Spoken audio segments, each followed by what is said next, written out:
இன்றைக்கி நம்ம கிச்சனில் ஒரு சிம்பிளான ஒரு ரெசிபி தான் பார்க்க போகிறோம். அதுவும் குஸ்கா தான் பண்ண போகிறோம். இந்த குஸ்கா வந்து எல்லாருக்குமே ரொம்ப பிடிக்கும். நான்வெஜ் சாப்பிட்றவங்களா இருந்தாலும் சரி, சாப்பிடாதவங்களா இருந்தாலும் சரி, பிரியாணி சாப்பிட்ணும் அப்படின்னு ஒரு ஆசை இருந்தால் குஸ்கா சாப்பிட்லாம் அப்படின்னு தான் தோணும் எல்லாருக்கும். இப்போ அந்த குஸ்கா தான் செய்ய போகிறோம். ரொம்ப ஈஸியாக செஞ்சு முடிச்சிடலாம். ஒரு லஞ்சுக்காக இருந்துச்சுன்னா ஒரு குஸ்காவும் ஒரு தயிர் பச்சடி மட்டும் செஞ்சுக்கிட்டோம்னாலே ரொம்ப ஈஸியாக இருக்கும். அந்த மாதிரி தான் இப்போ ஒரு ரெசிபி பண்ண போகிறோம். அப்புறம் பார்த்திங்கன்னா இப்போ இருக்க வைரஸ்னால நம்ம கவர்மெண்ட் வந்து 144 தடை உத்தரவு போட்டிருக்காங்க. இதில் எல்லாரும் சேஃபாக வீட்டில் தான் இருப்பீங்க அப்படின்னு நினைக்கிறேன். அப்படி இல்லாமல் வெளியில் சுற்றிட்டு இருக்கிறவங்களுக்கு சொல்கிறேன், கண்டிப்பாக நீங்கள் எல்லாம் வீட்டிலே இருங்க. அது உங்களுக்காக மட்டும் இல்லை, நம்மளை சுற்றி இருக்கிறவங்களுக்குமே அது ஒரு பாதுகாப்பாக இருக்கும். நம்மனால 4 பேர் நல்லா இருப்பாங்க அப்படின்னு நினச்சா நம்மளும் அதுக்கு பாதுகாப்பாக இருக்கிறது ரொம்ப நல்லது. ஏதாவது தவிர்க்க முடியாத சூழ்நிலைக்கு கண்டிப்பாக வெளியில் போய்தான் ஆகணும். கடைக்கே போகணுன்னாலும் கண்டிப்பாக போய்தான் ஆகணும். எல்லா ஜாமானும் நமக்கு வீட்டில் இருக்காது. கடைக்கு போகிறதுக்கு யாராவது ஒருத்தர் வீட்டில் இருந்து ஒருத்தர் மட்டும் வெளியில் போயிட்டு வாங்க. அனாவசியமாக வெளியில் யாரும் போக வேணாம். ஒரு டைம் அது வீட்டு பக்கத்தில் இருக்க கடைக்கு மட்டும் நீங்கள் போயிட்டு வாங்க. ரொம்ப தூரமாக போய் இந்த பொருள் இல்லை அப்படி ரொம்ப தூரத்தில் போய் வாங்கிட்டு வரலாம் அப்படின்ற பொருள் இல்லாமல் வீட்டில் இருக்கிறத வச்சே சமைச்சு வீட்டில் எல்லோரும் சந்தோஷமாக இருங்க. வெளியில் போகாதீங்க. இந்த 144 தடை உத்தரவு அப்படிங்கிறது அப்படி கேட்குறப்ப நமக்கு கொஞ்சம் கஷ்டமாக தான் இருக்கும். எவ்வளவோ பேர் வந்து வேலைக்கு போயிட்டு வீட்டில் கொஞ்சம் கூட ரெஸ்ட்டே இல்லாமல் எவ்வளவோ பேர் ஓடி ஓடி வேலை பார்த்து கொஞ்சம் நேரம் இந்த தூங்குற டைம் மட்டும்தான் ரெஸ்ட் எடுப்போம். அப்போல்லாம் நம்ம யோசிப்போம், கொஞ்ச நாளாவது நம்ம வீட்டுக்கு கூட குடும்பத்தோடு உட்காந்து சாப்பிட்லாம், தூங்கலாம், அவங்க கூட பொழுதுபோக்கலாம் அப்படின்னு நிறைய டைம் நம்மளுக்குள்ளேயே நினைச்சிருப்போம். அந்த மாதிரி ஒரு டைமாக இந்த 144 தடை உத்தரவை நீங்கள் எடுத்துக்கோங்க. நம்ம குடும்பத்தோட நேரத்தை செலவழிக்கிறதுக்கு தான் இந்த 21 நாள் லீவ் விட்டுருக்காங்க அப்படின்னு நீங்கள் மைண்டில் ஃபிக்ஸ் பண்ணிக்கோங்க. அப்போ வந்து இது வந்து தடை உத்தரவு அப்படின்னே உங்களுக்கு தோணாது. இருக்க நாளுக்கு நாள் அதிகமாகிட்டு தான் இருக்குது இந்த வைரஸோட தாக்கம். வந்து இப்போ வெளியிலலாம் போகிறப்பெல்லாம் போலீஸ் வந்து ரொம்ப கெடுபிடி பண்ணுறாங்க அப்படின்ற மாதிரி மனநிலை நமக்கு இருக்கும். அவங்க சொல்கிறதுலேயும் ஒரு நியாயம் இருக்குது இல்லையா? நம்ம வெளியில் போயிட்டு வந்தோம்னா நம்ம கிருமி நம்ம உடம்புல ஒட்டி இருக்கும். அது நம்ம அப்படியே வீட்டுக்கு போவோம். நம்ம வீட்டில் பெரியவங்க இருப்பாங்க, சின்ன குழந்தைங்க இருப்பாங்க, அவங்கள தொடுவோம். இந்த மாதிரியெல்லாம் இருக்கக்கூடாது. நம்மனால 4 பேர் நம்ம குடும்பத்துக்காக மட்டும் இல்லை, நம்ம பக்கத்து வீட்டுக்காரங்க கிட்ட பேசுவோம், பிடிப்போம், அப்படிலாம் இருக்கக்கூடாது. இது குறைக்கணும் அப்படின்றதுக்காக தான் கவர்மெண்ட்டு போலீஸ் எல்லாருமே இந்த மாதிரி 144 தடை உத்தரவு போட்டிருக்காங்க.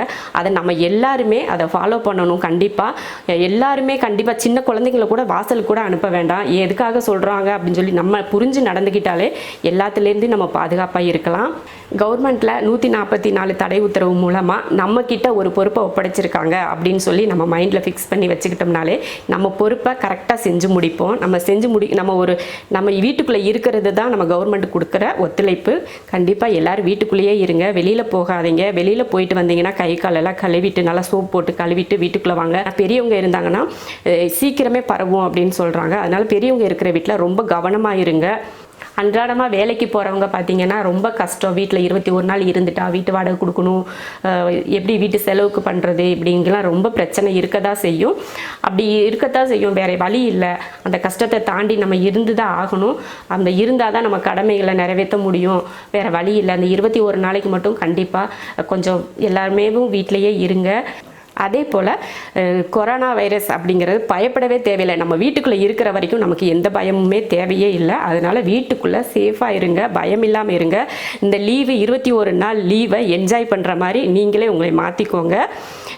வீட்டில் எல்லாரோடையும் உட்காந்து சாப்பிட்றதுக்கு, எல்லாரும் கூட சேர்ந்து சமைக்கிறதுக்கு, ஒன்றா உட்காந்து டிவி பார்க்கலாம், இந்த மாதிரி கேம் விளையாடலாம். இந்த மாதிரி குடும்பத்தோட நம்ம 21 நாள் நம்ம குடும்பத்து கூட இருக்கணும் அப்படின்றதுக்காகவே இந்த லீவ் விட்டுருக்காங்க அப்படின்னு சொல்லி உங்கள் மைண்டில் நீங்கள் ஃபிக்ஸ் பண்ணிட்டீங்கன்னா எந்த ஒரு கஷ்டமே உங்களுக்கு தெரியாது. எல்லாரும் குடும்பத்தோட சந்தோஷமாக இருங்க, எந்த பயமும் இல்லாமல் இருங்க, வெளியில் போகாமல் இருங்க.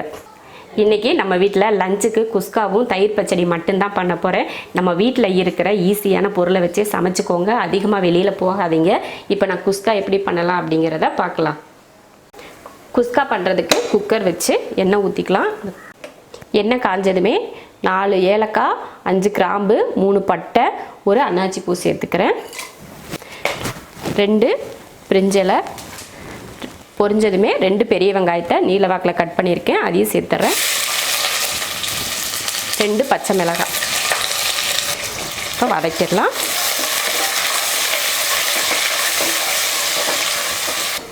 வெங்காயம் நல்லா வதக்கியாச்சு. இந்த அளவுக்கு கலர் மாற வரைக்கும் வதக்கிக்கோங்க.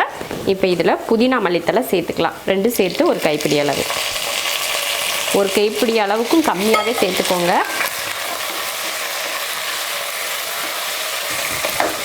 அடுத்து 2 தக்காளி அதையும் சேர்த்துக்கலாம்.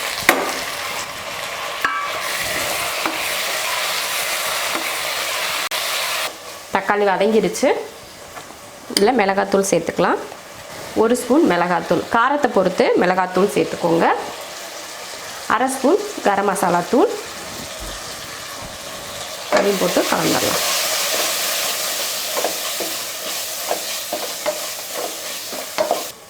அடுத்து இஞ்சி பூண்டு பேஸ்ட்டு சேர்த்துக்கலாம். 1.5 ஸ்பூன் இஞ்சி பூண்டு பேஸ்ட். தயிர் வந்து ஒரு 4 ஸ்பூன் தயிர் சேர்த்துக்கிறேன். இதெல்லாம் நல்லா கலந்து விட்டுறலாம்.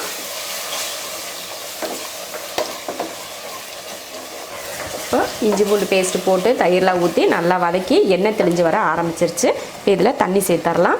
இந்த படியில் 1.5 படி அரிசி போட்டிருக்கேன். அதுக்கு இப்போ தண்ணி சேர்த்துக்கலாம்.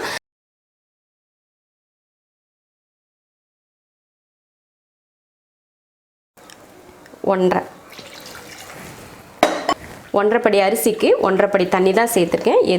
இப்போ இது கொதிச்சு வரட்டும். அதுக்கப்புறமா அரிசி சேர்த்துக்கலாம். பாசுமதி அரிசி போட்டதுனால 1.5 படி அரிசிக்கு அதே அளவுக்கு 1.5 படி தண்ணி ஊற்றிருக்கேன். நீங்கள் நார்மலாக வீட்டில் சாப்பாடு செய்கிற அரிசியில் நீங்கள் குஸ்கா பண்ணிங்கன்னா 1 படி அரிசிக்கு 2 படி தண்ணி ஊற்றணும். அந்த கணக்கில் நீங்கள் ஊற்றிக்கோங்க. அப்போ தான் கரெக்டாக இருக்கும். நார்மல் அரிசிக்கு வந்து தண்ணி மாற்றம் கிடையாது. இந்த மாதிரி பிரியாணி அரிசி சேர்த்திங்கன்னா மட்டும்தான் தண்ணி அளவு வந்து கம்மி பண்ணி ஊற்றிக்கணும். அப்புறம் பார்த்திங்கன்னா இஞ்சி பூண்டு பேஸ்ட்டும் பிரியாணி மசாலாவும் எப்படி பக்குவமாக அரைச்சா டேஸ்ட்டாக இருக்கும் அப்படின்ற வீடியோவை அடுத்த வீடியோ கண்டிப்பாக அந்த வீடியோ தான் போடுறேன். இஞ்சி பூண்டு பேஸ்ட்டும் பிரியாணி மசாலாவும் மறக்காமல் அதை பார்த்துருங்க. இப்போ இது கொதிச்சதுக்கப்புறமா நம்ம அரிசி சேர்த்துக்கலாம். இப்போ தண்ணி கொதிக்க ஆரம்பிச்சிருச்சு. பாசுமதி அரிசியை 20 நிமிஷத்துக்கு முன்னாடியே ஊற வச்சுட்டேன். இப்போ சேர்த்துக்கிறேன். தேவையான உப்பு சேர்த்துக்கலாம். குக்கரில் பண்ணுறதுனால தான் 1.5 படி அரிசிக்கு 1.5 படி தண்ணி ஊற்றினேன். ஏன்னா சீக்கிரமாக வெந்துடும் பார்த்தீங்களா குக்கர். அதனால் நீங்கள் நார்மலாக ஒரு பாத்திரத்தில் செய்கிறீங்க அப்படின்னு இருந்துச்சுன்னா 1 படி அரிசிக்கு 1.25 தண்ணி சேர்த்துக்கோங்க. அப்போ கரெக்டாக இருக்கும். இப்போ உப்பெல்லாம் போட்டாச்சு. கொஞ்சம் ஒரு கொதி வந்ததுமே குக்கர் மூடி போட்டு விசில் போட்டுக்கலாம். அரிசி போட்டு கொதிக்க ஆரம்பிச்சிருச்சு. இப்போ உப்பெல்லாம் கரெக்டாக இருக்கான்னு பார்த்துட்டு மூடி போட்டுக்கலாம்.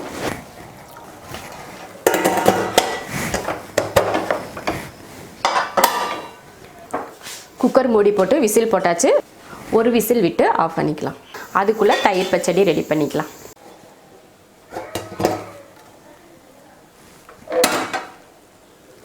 குக்கர் ஆஃப் பண்ணி ஸ்டீம்லாம் போனதுக்கப்புறம் குஸ்கா ரெடி ஆயிருச்சு. பாருங்கள் எவ்வளோ சூப்பராக வந்திருக்குன்னு சொல்லிட்டு. ரொம்ப நல்லாயிருக்கும் இந்த மாதிரி செஞ்சுக்கிட்டிங்கன்னா. ரொம்ப ஈஸி இந்த மாதிரி செய்கிறது. குஸ்கா ரெடி ஆயிடுச்சு. குஸ்காவுக்கு நான் வந்து சைடிஷாக வந்து தயிர் பச்சடியும் முட்டையும் தான் வச்சுருக்கேன். ரொம்ப சிம்பிளாக நம்ம வீட்டில் இன்றைக்கி குஸ்கா செஞ்சிட்டோம். இப்போ நான் செஞ்ச குஸ்கா அளவுக்கு வந்து 4லேருந்து 5 பேர் தாராளமாக சாப்பிட்லாம். அதுபோல் இது ரொம்ப ஈஸியாக இருக்கும் செஞ்சுக்கிறதுக்கு. சைடிஷாக வந்து நான் தயிர் பச்சடியும் முட்டையும் வச்சுருக்கேன். நீங்களும் இது போல் குஸ்கா செஞ்சு பார்த்துட்டு பிடிச்சிருந்தா லைக் பண்ணிவிட்டு ஷேர் பண்ணிவிட்டு கமெண்ட் பண்ணுங்கள்.